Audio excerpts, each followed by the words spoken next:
reflection. Yes, you see the reflection as well, yes, yes. So that's, Okay, a slightly bigger container full. Now you're getting it. Ooh, went a bit chaotic.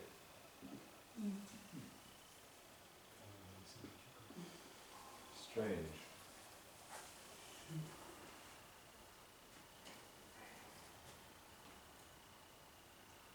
It reformed itself. it does. It did. Yes, yeah, yeah. That is interesting. And at the end, where it meets the surface contiguous to the water, which is the glass, then you get this metamorphic quality that you can see over there in the bottom 2 rows. But it's not the same as when it hits the surface and it hits air. It's very different, right? That's the one that looks like when you see when it hits air, surface. It's Yeah. rising, yes. It does look like this. Um, When it hits the wall like this, It redefines itself. It makes it really more. you know what I'm saying? Yeah. Here it meets the hard face, yeah, yeah. and there it meets an air, Mhm. which is a different medium. Basically, what I find works is a 35 millimeter film cassette. You know, not the film itself, but the little black box, the little black thing it comes in. Like this, That's the proper amount, like this thing. like that. I've got a bunch of them in the storage. Oh.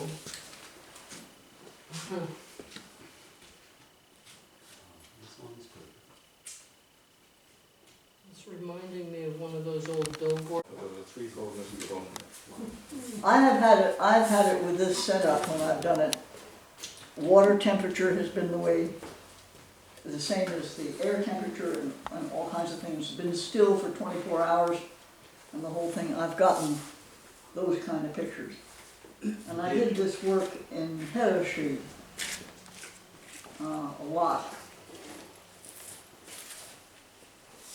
With this type of setup, you got those pictures when it hits the glass wall. No, this was actually a J-tube that came up. But then it goes up to the top. And then it goes to the surface, and those are the surface.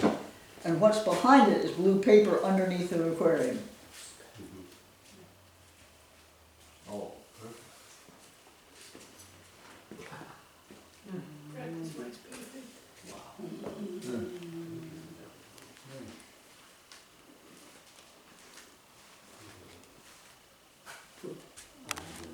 There, now watch it.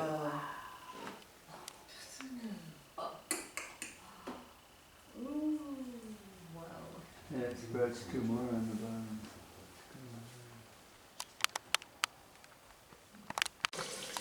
If I can get it in the right place.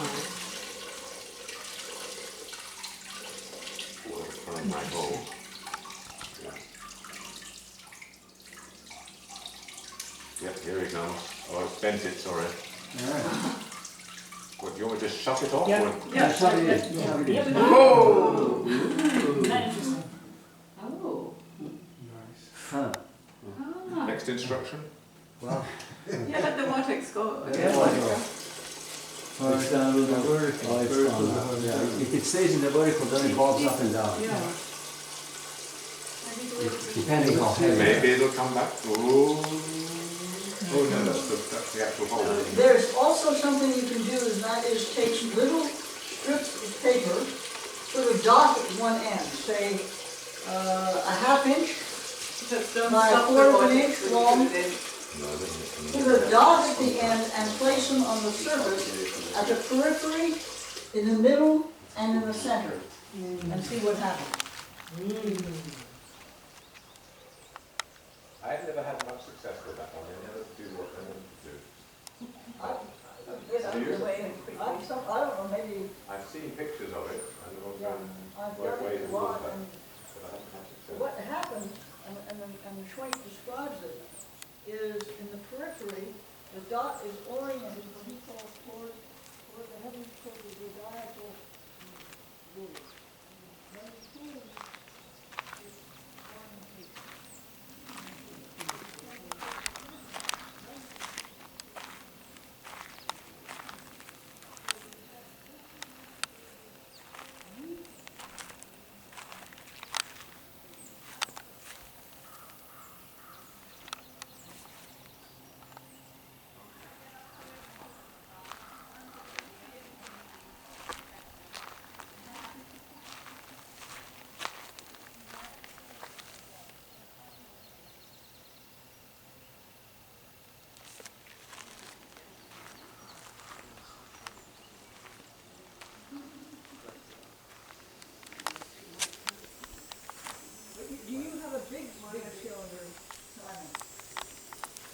That's the biggest I've got at the moment. I've got one which I haven't finished making, it's a bit bigger. Oh, the one Are you gluing outside. it yourself? Yeah, I've got the bit down glued yet. The one that I have out there, which is a replica of Harris reeds, you can see then these differentiated movements of the surface. And that is to realize that within the movement organism there are differentiations is fantastic.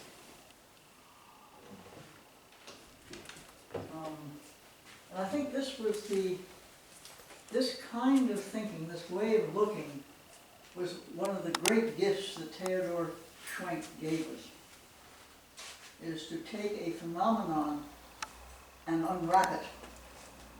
And Wolfram took it much further, and the team there. Basically what he was doing was taking his father's work and making it more accessible, actually. And Wolfram very quietly said, yes, my father was not a scientist. He was not a scientist.